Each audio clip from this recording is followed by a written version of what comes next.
나 너 잡아야겠다. 말은 그렇게 시작됐는데요. 선언처럼 이지혁의 목소리가 한 박자 느리게 가슴에 박혔습니다. 지은호는 발걸음을 멈췄고 손에 쥔 휴대전화가 미끄러질 뻔했죠. 평소 같으면 농담 한 줄로 분위기를 풀 사람이었는데 오늘의 이지혁은 다르더라고요. 숨이 조금 가빴고 눈빛은 망설임이 없었습니다. 소개팅 가지 마. 이지혁이 말했는데요. 그 말투가 명령이 아니라 간청이라서 더 머뭇거릴 틈이 없었습니다. 나도 이제 30이에요. 좋은 사람 만나보는 게 왜 지은호가 말끝을 이어가려는 순간 이지혁이 한 걸음 더 다가섰습니다. 손등이 스치듯 닿았고 그 작은 접촉 하나가 심장을 먼저 흔들었죠. 좋은 사람? 직업 좋다는 얘기 말고 그 사람이 너 힘들 때 손 잡아줄 사람인지 알아요? 내가 예의로 웃을 때 그거 예의 웃음이라고 바로 알아채는 사람인지. 지은호는 감정이 들킨 사람처럼 미간을 좁혔습니다. 그건 만나봐야 아는 거죠. 아니. 이지혁이 고개를 저었습니다. 나는 이미 알아. 말하면서 그의 목소리가 아주 조금 떨렸는데요. 그 떨림이 오히려 진심 같았습니다. 지은호는 심장이 빠르게 뛰는 걸 숨기고 싶었는데 숨길 수가 없었습니다. 귀 끝까지 열이 번져 올라왔거든요. 왜 하필 지금이에요? 예전엔 아무 말 없었잖아요. 그때는 내가 부서져 있었거든. 이지혁이 솔직하게 꺼냈습니다. 파혼하고 나서 생각할 힘도 없고 잠들면 꿈꿀까봐 잠도 미뤘는데요. 그 시간들 사이로 너만 자꾸 들어왔어. 너한테 잘하고 싶은 마음이 들었는데 그 마음조차 겁이 났거든. 그래서 피했어. 근데 오늘은 못 피하겠다. 말끝과 함께 이지혁이 호흡을 가다듬었습니다. 결심을 꺼내는 사람 특유의 눈빛이었죠. 지은호, 나 질투도 했고 어른답지 못한 말도 속으로 많이 했는데 그래도 하나는 확실해. 내가 다른 사람한테 처음엔 다 모르지라고 말하는 장면, 그거 못 보겠어. 내 앞에서, 내 옆에서 우리 둘이 같이 모르고 같이 알아가고 싶거든. 지은호의 가방 끈이 손에서 미끄러지며 살짝 흔들렸습니다. 손끝이 동시에 허공을 더듬다가 서로의 그림자를 스쳤죠.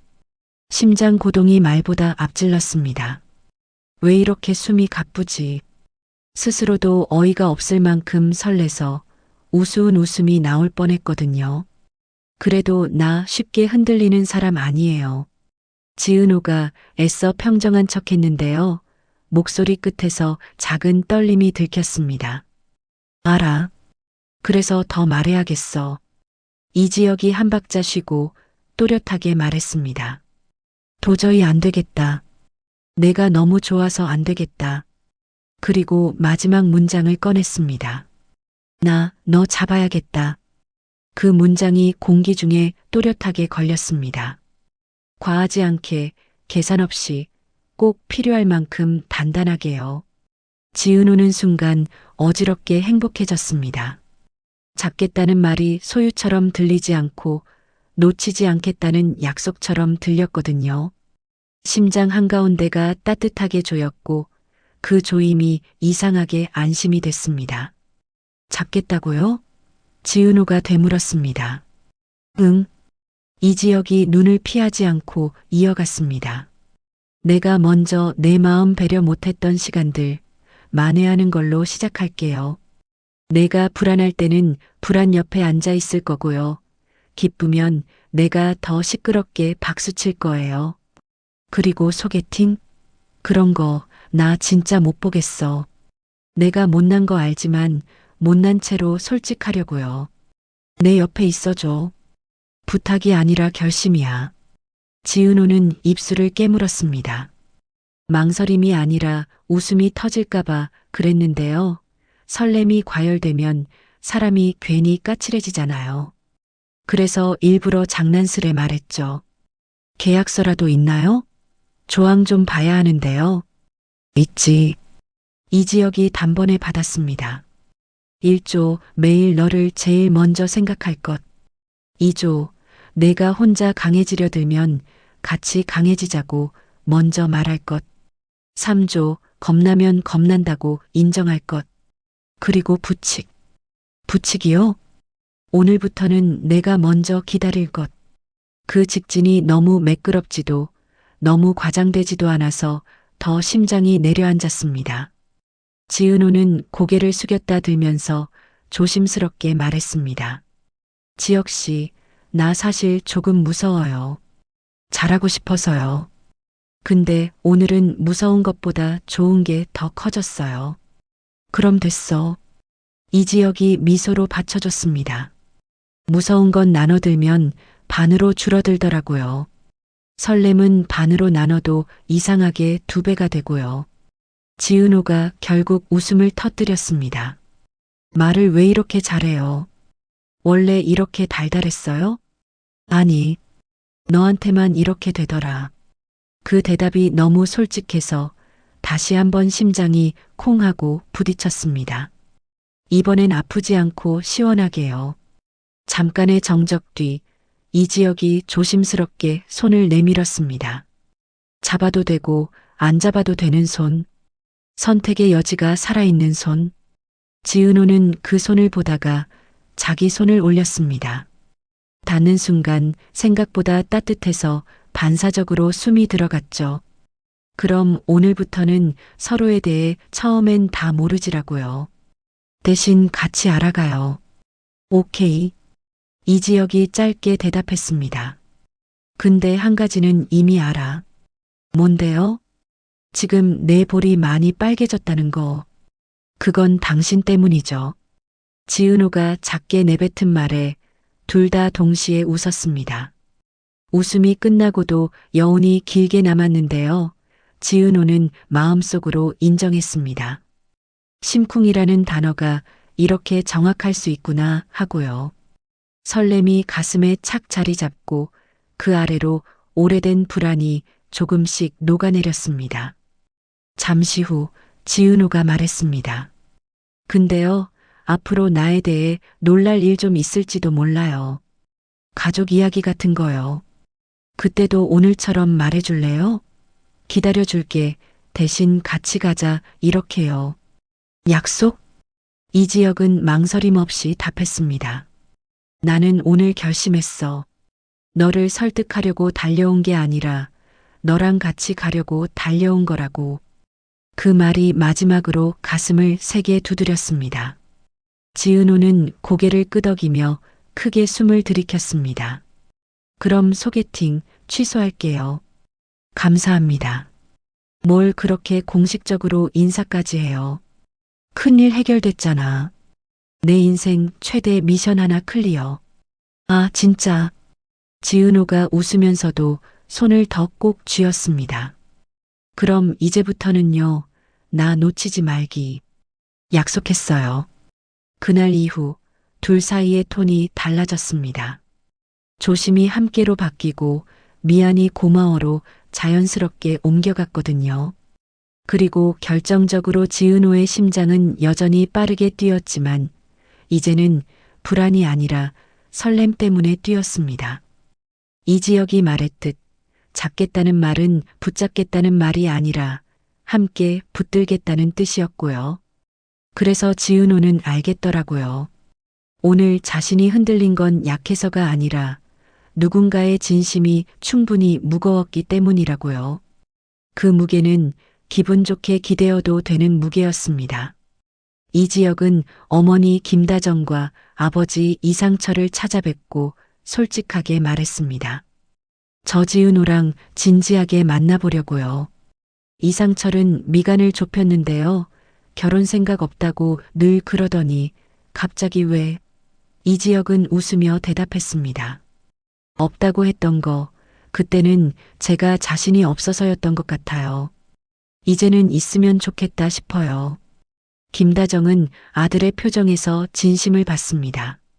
그래, 근데 사람 마음은 내 의지대로만 되는 게 아니야.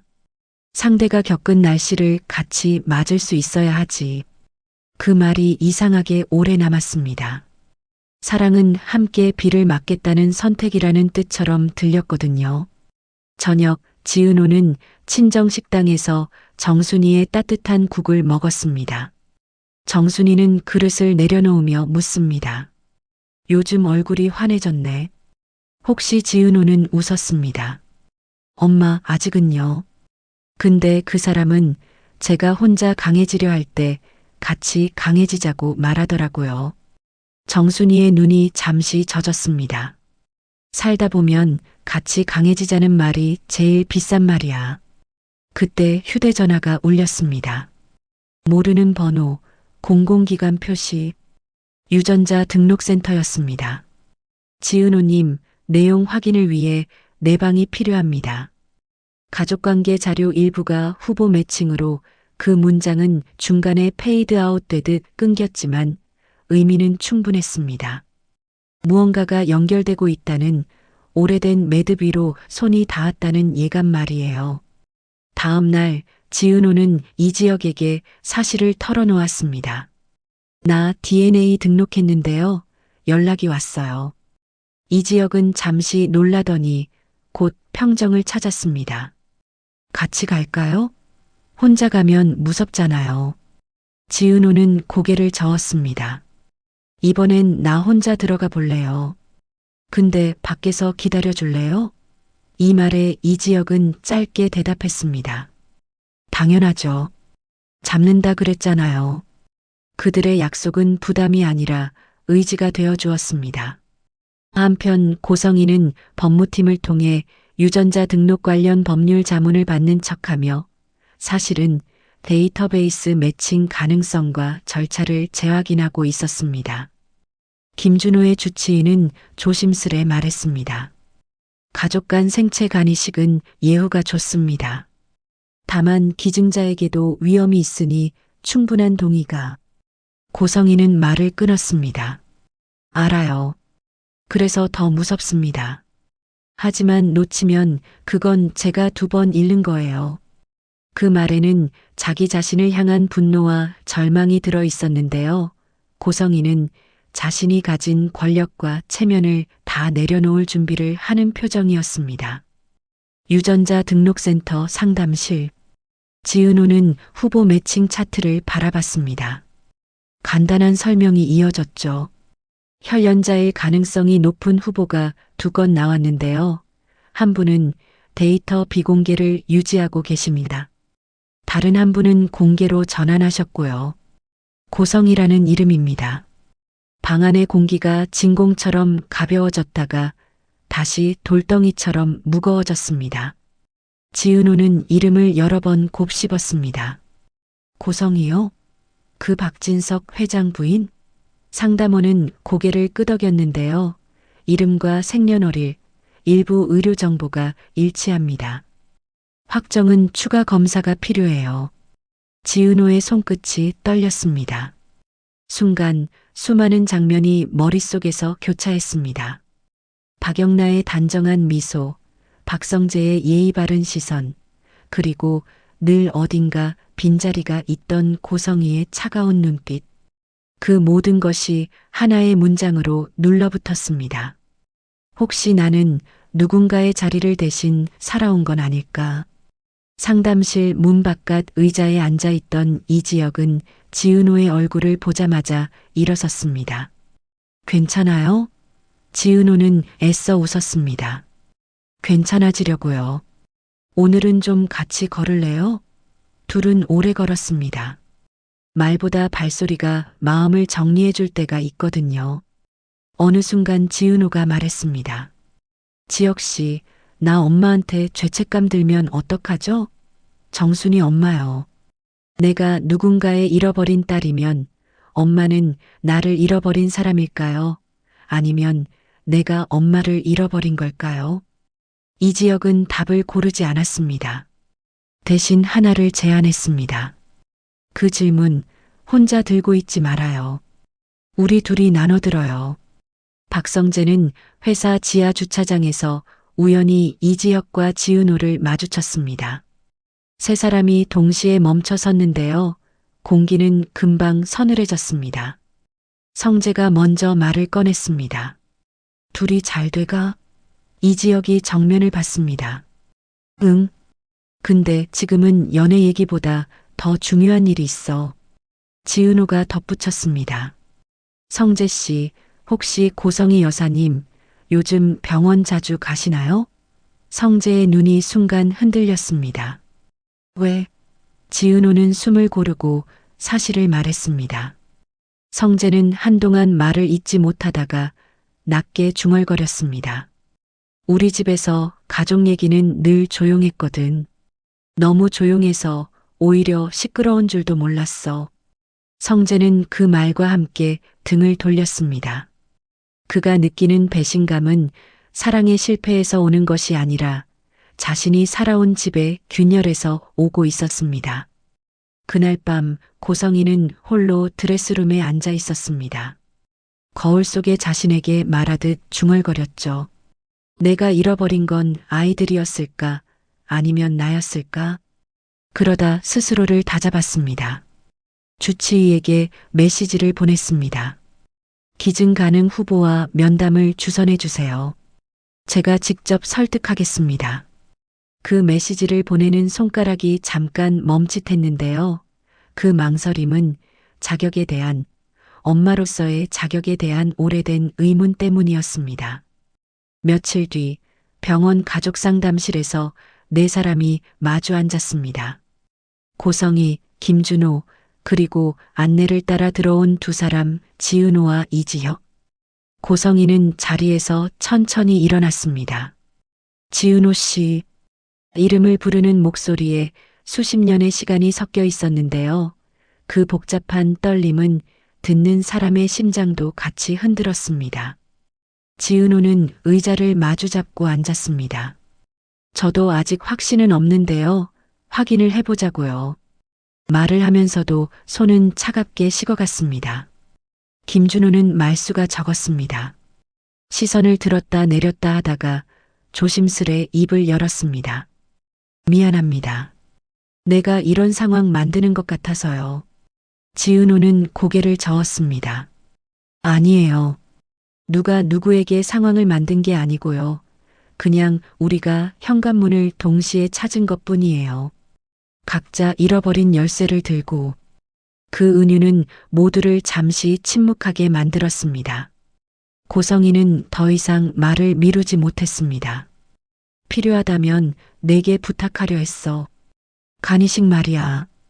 그런데 그 전에 엄마 노릇을 단 한 번도 못하고 곧장 부탁을 먼저 하게 될까봐 무서웠어.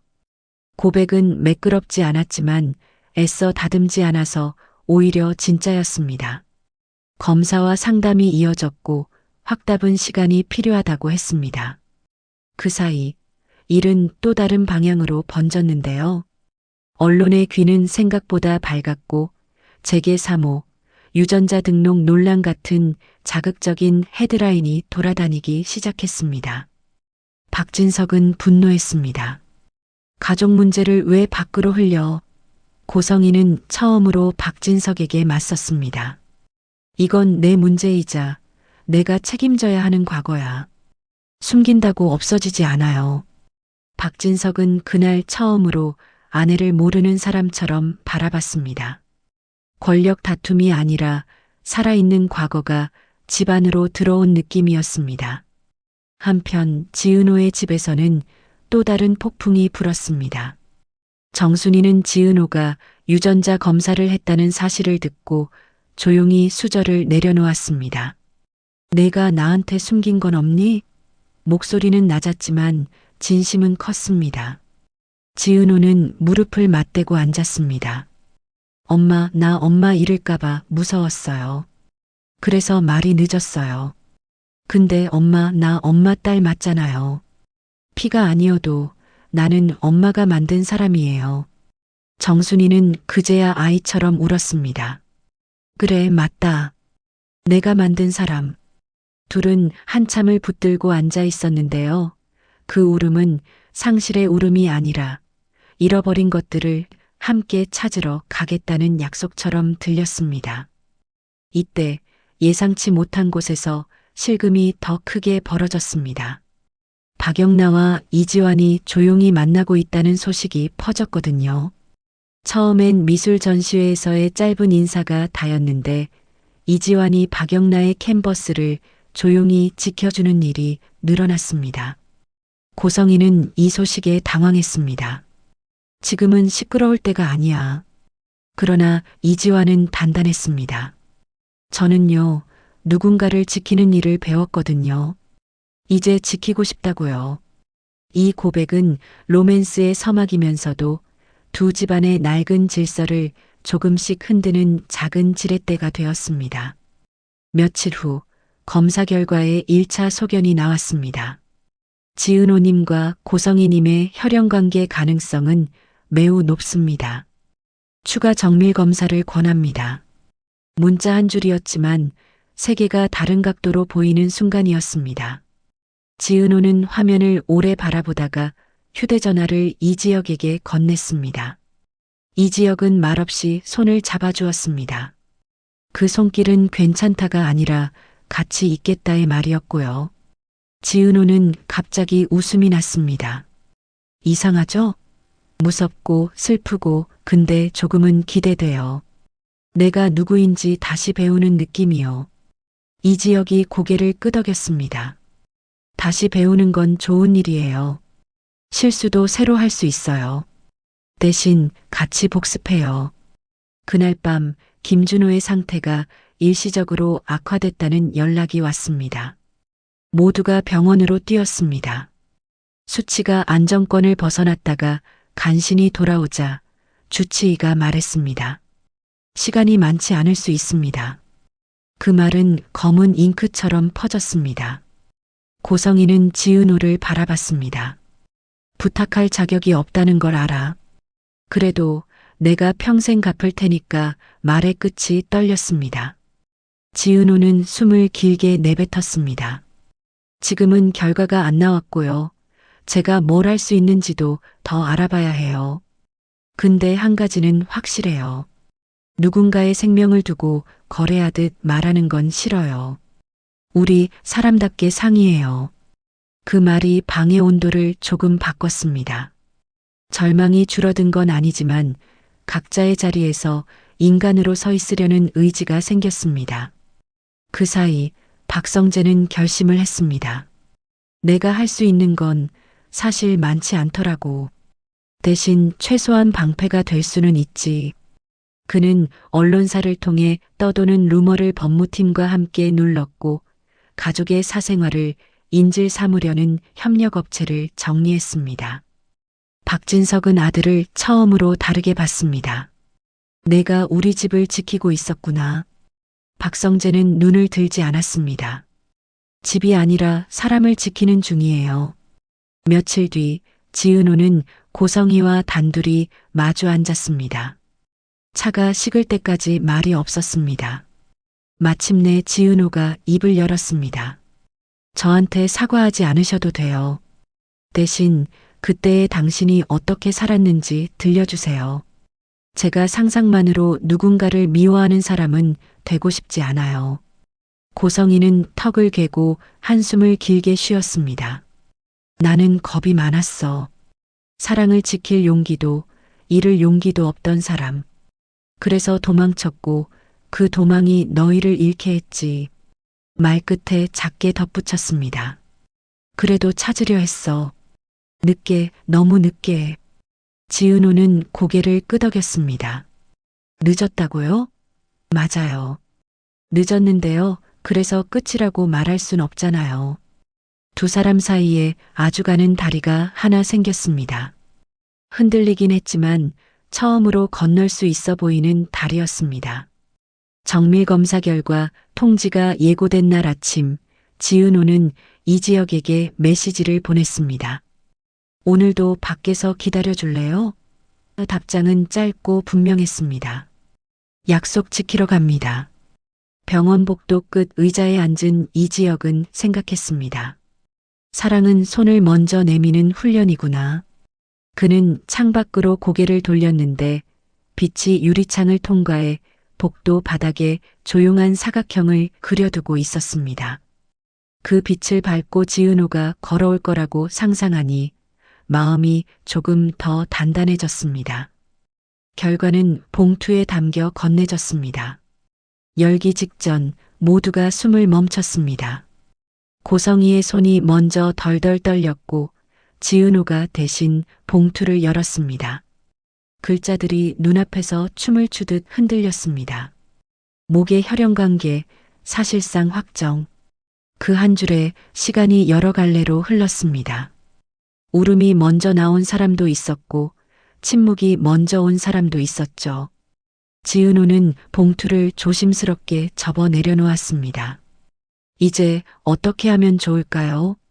누구에게 묻는 말이라기보다 모두에게 나누어 던지는 말이었습니다. 그날 저녁 네 사람은 다시 원탁에 앉았습니다. 이지혁이 먼저 말문을 열었습니다. 방법을 차근차근 찾죠. 의료진 판단, 기증자 검토, 위험 설명, 그리고 감정. 마지막 단어에서 모두가 고개를 들었습니다. 그는 덧붙였습니다. 감정이 먼저 정리돼야 몸이 버텨요. 우리 서로에게 화내고 원망할 시간도 필요하겠지만 일정부터 잡는 대신 마음부터 정리합시다. 이상하게도 그 말이 모두를 안심시켰습니다. 박성재는 회의실 밖에서 그 장면을 지켜보다가 조용히 문을 닫았습니다. 나도 내 감정을 정리하는데 더 이상 늦지 말자. 그렇게 마음을 정하고 돌아서는데 휴대전화에 박영나의 메시지가 도착했습니다. 오늘 그림 보러 올래요? 성재는 잠시 망설이다가 응이라고 답했습니다. 누군가의 세계로 들어간다는 건 때때로 자신의 세계를 확장하는 가장 단순한 방법이니까요. 밤이 깊어졌습니다. 정순이는 식당 불을 끄기 전 문 앞에 소금을 조금 뿌렸습니다. 나쁜 일은 나가고 좋은 기운만 들어오길. 오래된 습관이었지만 오늘은 조금 더 믿고 싶었습니다. 조옥래와 김장수는 골목을 함께 걸었습니다. 사돈, 나이 들수록 피보다 밥이 더 진하대. 그렇지. 같이 밥 먹는 사람들이 결국 가족이지. 두 노인의 농담 같은 지혜가 골목에 퍼졌습니다.